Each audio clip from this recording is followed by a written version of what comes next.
of children at a Utah elementary school had their lunch trays snatched away from them before they could even eat. Salt Lake City school district officials say that their trays were snatched away from them because they had negative balances in their accounts, according to CNN. The students watched as tray after tray was taken away from them. They were feeling shameful, they were feeling hurt and embarrassed, and most importantly, hungry. The school officials justified this act by saying that they would never let a child go hungry. So they had each child receive a carton of milk and a piece of fruit. So, Susan Justice is on scene. Susan? Yes, John. I'm currently on scene at the Utah Elementary School, witnessing the drama firsthand now. No, tater tots. But it's tater tot day! And there you have it, folks. Can you explain why you're taking the food away from these children? Budget cuts have required us to cut back on a lot of things, and recently it's just been lunches. It's a harsh reality, but it's also a great teaching experience. Could you elaborate a little more as to how this is a great teaching experience? It is important for kids to learn how to manage money, and they can budget this by, going to school, learning, exercising, getting an education, and finding a job. This is the land of the free, after all. Everyone has the same opportunities. Do you think that some may view this as classism within the school system? There is no class system here. We are very compassionate because, we're meeting the basic needs of the food groups for these children. We have peanut butter, which is protein, the ketchup for the vegetables, and the fruit, for a little niceness there. The rest is up to them. There you have it, folks. That's the breaking news from the lunchroom. Now back to you, John. Thank you, Susan, for letting us see the events unfold in that Utah school district. Today, in the studio, we have two experts in the field of policy. We have Susan Peoples and Seymour Tightwad. No, it's Tightwad.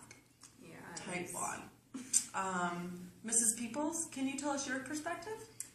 No classism. There's a $175,000 family income gap within the school system. That would suggest otherwise. I would like to respond to that. I'm tired of picking people up by my bootstraps. People are just lazy. That's the problem. That's the real problem. There are plenty of opportunities out there. Lots for the picking. The problem is people aren't willing to pick. They just want things handed to them. The only way to get those kind of people is to get them where they care. They're children. Target the kids. Well, targeting the kids makes absolutely no sense. A good society takes care of its weakest members, like its children. And looking at it financially, the money we spend on children will pay off in the long run. Nutrition is a perfect example. Studies show that proper nutrition in the early years affect cognitive development and ability. Smarter kids means better jobs. I see it as survival of the fittest. If people can't afford to feed their kids, they shouldn't be having them. Maybe if we stopped feeding all these poor kids, we wouldn't have any more poor kids. Problem solved. Mr. Tightwad, I think we will have to agree to disagree on this one. That was a great debate between Susan Peoples and Seymour Tightwad. Thank you so much.